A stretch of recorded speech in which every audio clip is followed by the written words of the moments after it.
even with this move of bringing in Jalen Ramsey and Jonu Smith, I don't see the Steelers as a contender. I see them as a team that is going to push all the chips to the front, and at best it's a 9-win, 8-win situation. But I think when you brought Aaron Rodgers, when you brought him over to Pittsburgh, I think that kind of qualified you into a situation where you got to make all-in moves. You're right.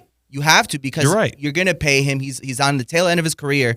So what are you going to do with these, 2 years that he's going to be in Pittsburgh? Well, how has that worked out for the last team that made all-in moves around Aaron Rodgers at this stage in his career? That's why they're in the window of delusion and not contention. This roster the Steelers have right now is not better than what the Jets had last year or the year before. This division that the Steelers are competing in right now is much tougher than the division that the Jets were in the last couple of years. Aaron Rodgers is a year older. Jalen Ramsey is a year older. Both of them are coming from that division that was simply just up for the grabs last year, with the Bills making the moves they did and everybody else being absolute stinkers, and the Jets won 5 games last year. And Jalen Ramsey started off the season for the Dolphins getting absolutely torched by Brian Thomas Jr. before we realized that BTJ was going to be a big deal in this league.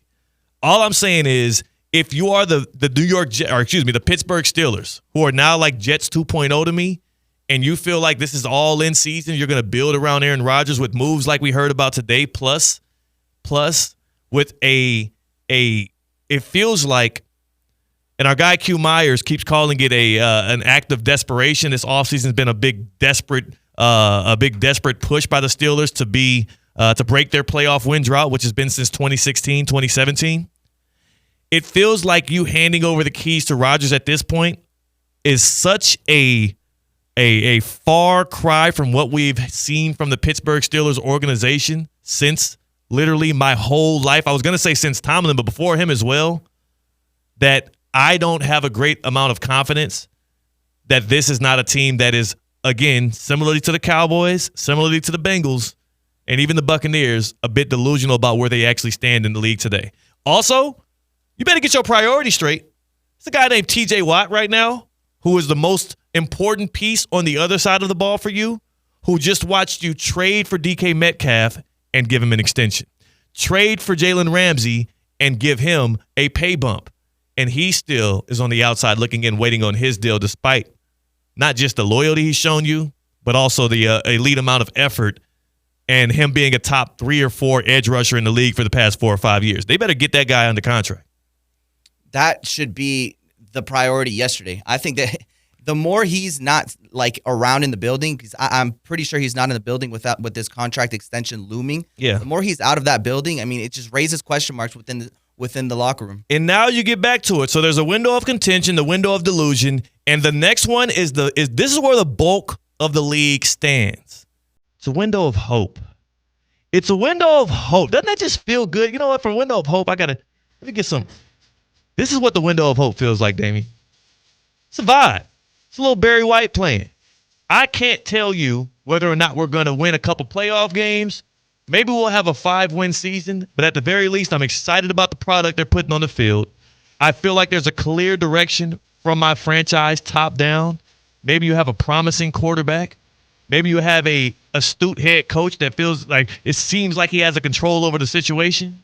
But the window of hope is a great place to live. You know what the best part about the window of hope is, Damien? What's that? It's hard to be disappointed at the end of a season when you're living in the window of hope, because I said before all of this, Damien, that the window of contention is where you want to live, right? That's where you want to be. But guess what?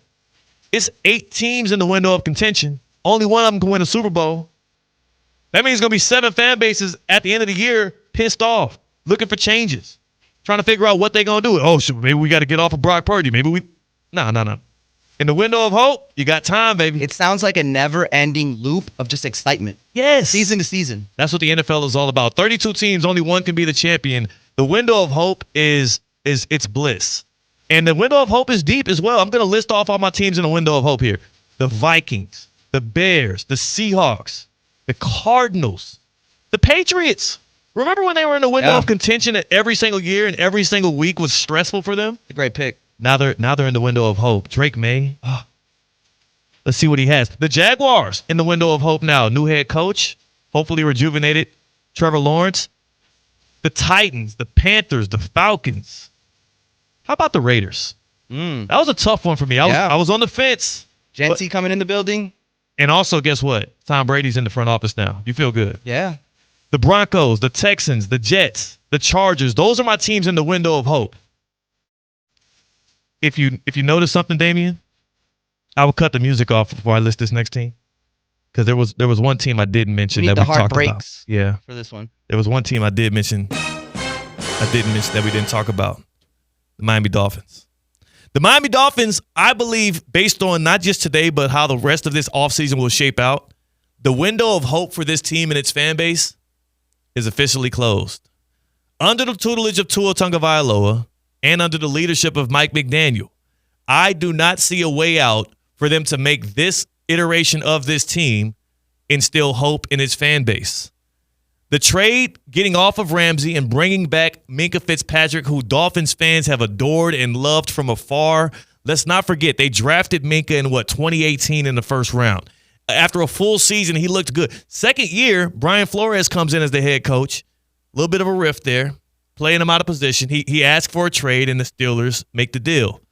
Over the next 5-6 seasons, that dude was a stud in the defensive backfield for Pittsburgh. I mean, you can argue he still is. Still solid. Not coming off the best year. But again, Dolphins fans are happy to bring him in. But that is not going to do much when it comes to your win total, when it comes to your playoff hopes, and also when it comes to your starting quarterback. The Dolphins are no longer in the window of hope. They're in that place that you don't want to be. That's the window of nope. The window of nope is, hey, do we have a plan? Nope. Do we have any hope? Nope. Got a franchise quarterback? Absolutely not. Right now, I feel like there's 5 teams right now in the window of nope in the NFL. And the Dolphins are just now joining them this offseason. And as they look to their left and their right, like what we have to do in those seminars in college when they would tell you, look to your left and your right, one of them ain't going to graduate. They look to their left and their right, and it ain't nothing but destitute. The Browns. You're in a 4-team quarterback race right now, and the best one might be Kenny Pickett. I don't think that's a good situation to be in. How about the New Orleans Saints? Yeah, it's a great one. Derek Carr leaves. You got Shuck? Sure. Big question mark there. Sure. You got Spencer Rattler, who apparently is really in contention for that starting quarterback job. I like the Kellen Moore head coaching hire. I'm not so sure that the Saints fans right now feel good about the direction of this franchise. They're just hoping for a good pick in 26 at quarterback. The Browns, the Saints, the Dolphins, and then they're joined by, of course, the Indianapolis Colts, who have a riveting quarterback situation going on their own, Anthony Richardson, who can't stay on the field, and Daniel Jones, who can't seem to stop giving the ball away to the other team. We'll see which one of those 2 guys ends up winning it out. At the end of the day, Shane Steichen is coaching for his job, and speaking of coaching for your job, the New York Giants. They GMing and coaching for their job out there in New York right now. Another listless quarterback battle going on in the Meadowlands, and I just can't see how you can look around there and feel like you can feel positive about the plan. Those 5 teams now in the window of nope, and the Dolphins joining them shows you just how bad these last 2.5 years have been ever since we had that pop of excitement out of that Dolphins offense. Is there anything they can do to get out of it? I'll ask you. This will finally open it up to the Baptist Health Hotlines here on Emotion Monday on Theoretically Speaking.